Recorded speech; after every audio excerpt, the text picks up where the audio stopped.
Bhushi dam परिसरात वर्षा विहारासाठी गेलेल्या एकाच कुटुंबातील 5 जण वाहून गेल्याची धक्कादायक घटना घडली आहे। भुशी धरणाच्या पाठीमागे असलेल्या डोंगरातील वॉटरफॉल येथून हे अन्सारी कुटुंब वाहून गेले आहे।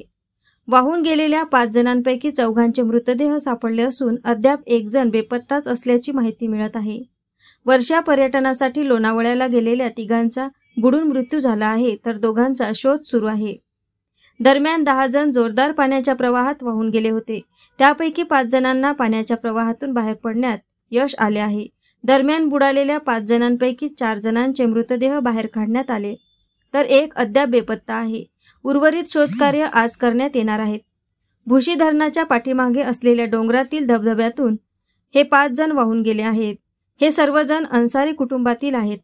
यात लहान मूल आणि महिलांचा समावेश आहे। दरम्यान जिल्हाधिकारी सुहास दिवसे घटनास्थळी पोहोचले आहेत।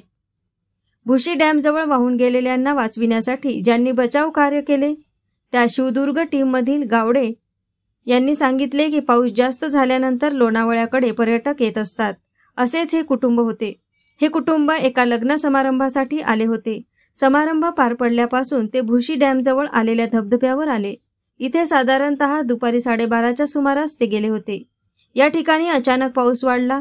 त्या ठिकाणी 15 मिनिटांसाठी जरी पाऊस पडला तरी देखील धबधब्याचे पाणी मोठ्या प्रमाणावर वाढते। या पाण्याचा या कुटुंबाला अंदाज आला नाही आणि त्यामुळेच दुर्घटना घडली। हा धबधबा पुढे जाऊन भुशी डॅमला मिळतो। आम्हाला आतापर्यंत सापडलेले मृतदेह सर्व भुशी डॅमच्या बॅकवॉटरमध्ये सापडले आहेत आणि इतर 2घांचा शोध सुरू आहे। आम्हाला या दुर्घटनेची माहिती मिळाली त्यावेळी आम्ही त्वरित आमची टीम घेऊन त्या ठिकाणी पोहोचलो। त्यानंतर आम्हाला भुशी डॅमच्या बॅकवॉटरमध्ये 3 मृतदेह आढळलेत।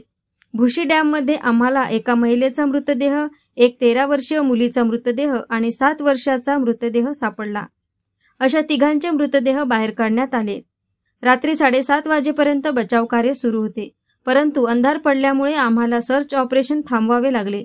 ज्या ठिकाणी डेड बॉडी सापडल्यात त्याच ठिकाणी आज सर्च ऑपरेशन सुरू करण्यात आले आहे, अशी माहिती बचाव कार्य करणाऱ्यांनी केली आहे।